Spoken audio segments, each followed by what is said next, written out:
Have you ever noticed that gas prices never seem to move for just one reason? One year they explode because of war. Another year they collapse because nobody is driving. And sometimes they rise even when there is plenty of oil because the real problem is refining, pipelines, or panic in the market. That is the real story of gas prices through history. The pump price is like a scoreboard for world events. Before we go decade by decade, here is the key thing to understand. Gasoline prices are mostly driven by the price of crude oil. According to the U.S. Energy Information Administration, crude oil was a little over half of the retail price of gasoline in 2025, with the rest coming from taxes, refining, and distribution and marketing. So when crude oil gets disrupted by war, embargoes, recession, or fear, drivers feel it almost immediately. In the World War II era, the gas story was not just about price. It was about availability. The U.S. government rationed gasoline because supplies had to be diverted to the war effort, and war itself disrupted trade. So the first modern American gas crisis was really a supply control crisis. Then came the long post-war boom. From about 1950 to 1973, Americans got used to relatively low and stable gasoline prices. EIA says retail motor gasoline prices and real driving costs were low and showed little variation in that period, while gasoline consumption grew quickly alongside rising car ownership, suburban growth, and highway travel.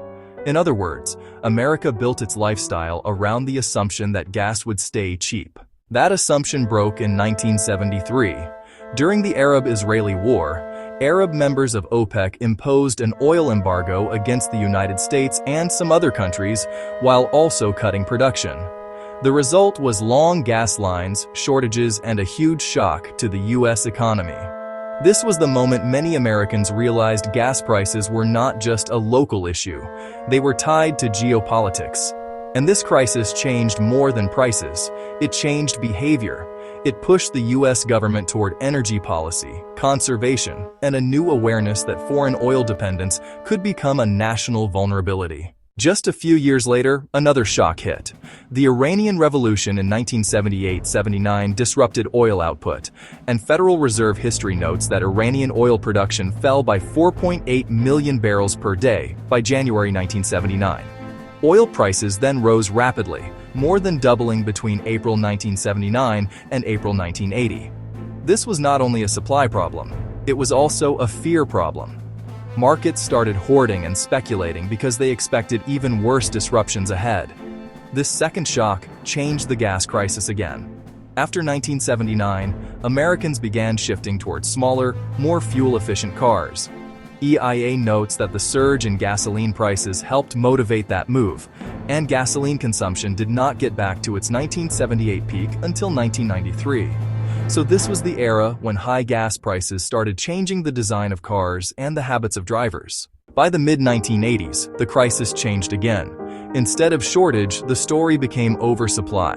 One EIA-linked market analysis notes that efforts by OPEC to stabilize prices collapsed in 1986, and crude prices dropped sharply.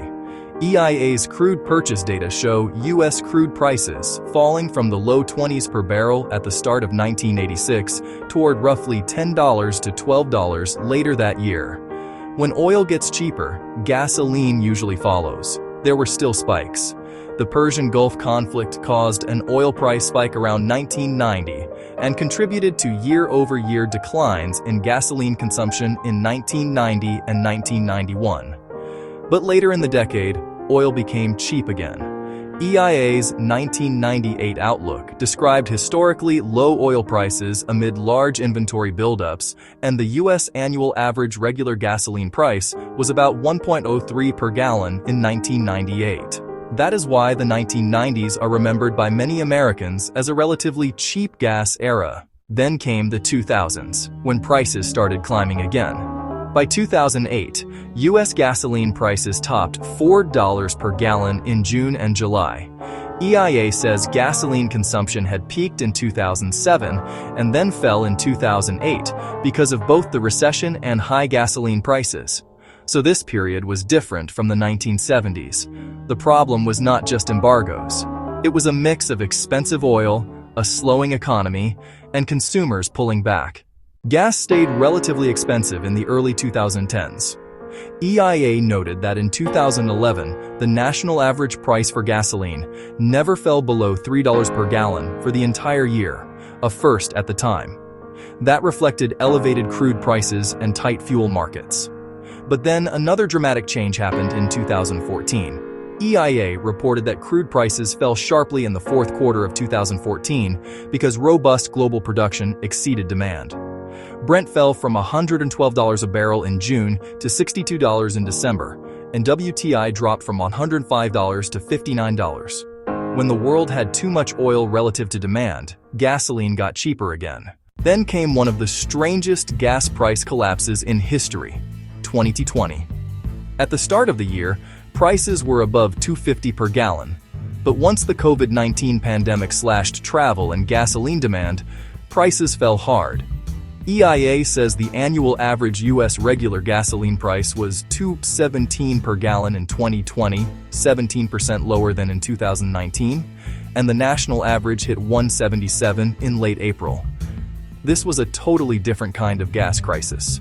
Not too little supply, but too little demand. In 2021, prices rose again as people started driving more. EIA says higher crude prices, stronger gasoline demand, reduced refinery capacity, and low inventories all pushed prices up, and the Colonial Pipeline disruption added to the pressure. That is an important lesson. Gas prices can rise even when oil is available, if the system that moves and refines fuel gets strained. Then 2022 brought another major spike.